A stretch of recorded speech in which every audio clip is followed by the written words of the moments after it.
হয়। আশীর্বাদ করি আমার যত সম্প্রদায় রয়েছে আমার গুণকীর্তন গেয়ে যেন তারা সুখে কাল যাপন করতে পারে। চন্দ্রধর, আজ আমি ধন্য জননী, ধন্য, বড় ধন্য হয়েছি। তোমাতে আমাদের বাদ বিষমবাদ ঘুচে গেল।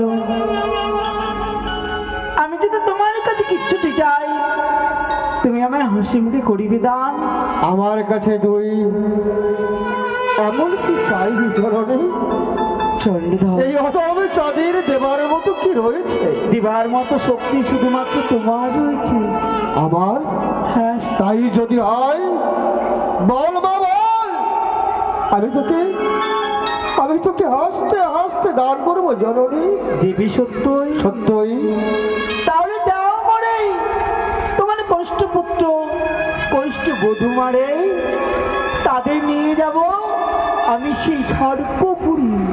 না, কখনো সম্ভব নয়। কেন সম্ভব নয়? এটা আজ এতদিন পরে ফিরে দিলাম আমার দুর্লভ লক্ষায়। প্রাণাধিক পুত্র আমার কি করে আমি তোর হস্তে তুলে দেবো মা? জানি তোমার কষ্ট হবে, তুমি সঙ্গে শোকাতর হয়ে পড়বে। তার পূর্বে আমি তোমার ছয়টি সন্তানকে ফিরিয়ে দিয়েছি তোমার সমস্ত মাঝি মোল্লা, ফিরিয়ে দিয়েছি ধন রত্ন চতুরিঙ্গা পরিপূর্ণ, ফিরিয়ে দিয়েছি তোমার হাতির শালা হাতি, ঘোড়ার শালায় ঘোড়া, নবলক্ষ বাগানে ফুটিয়েছি ফুল। কারণ তারা তো সামান্য মানব না, তারা স্বর্গের অপ্সরে অনিরুদ্ধ। ধন্য মা শনিকার গর্ভ, ধন্য সদাগর তুমি। দাও মরে তুলে আমি নিয়ে যাব তাদের স্বর্গপুরী। তাই যদি হয় ওগো জননী, আমি তোর হস্তে তুলে দেবো আমার বেহুলা লক্ষায়। আর কি কখনো তাদেরকে আমি আমার নয়নে দর্শন করতে পারবো না? আকুলি বিকুলি করি ডাকার মতো যদি ডাকতে পারো, আমি তোমায় কথা দিলাম শ্রাবণী সংক্রান্তিতে বেহুলা লক্ষিন্দর শনে আমি তোমাকে দর্শন করাবো। চান? বেশ, তাই হবে জননী।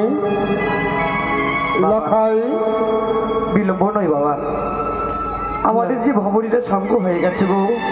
বিদায় নাও তোমরা, আমাদের চলে যেতে হবে এই চম্পলাপুরী পরিত্যাগ করে।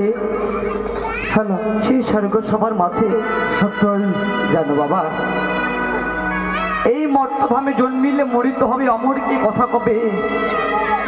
হাইরে নিষ্ঠুর নিস্তবন এই দুনিয়া। আমরা এসেছিলাম মায়ের লীলা প্রচার করবার জন্য। আমাদের হাসিমণি বিদায় করে দাও মা লক্ষিন্দর।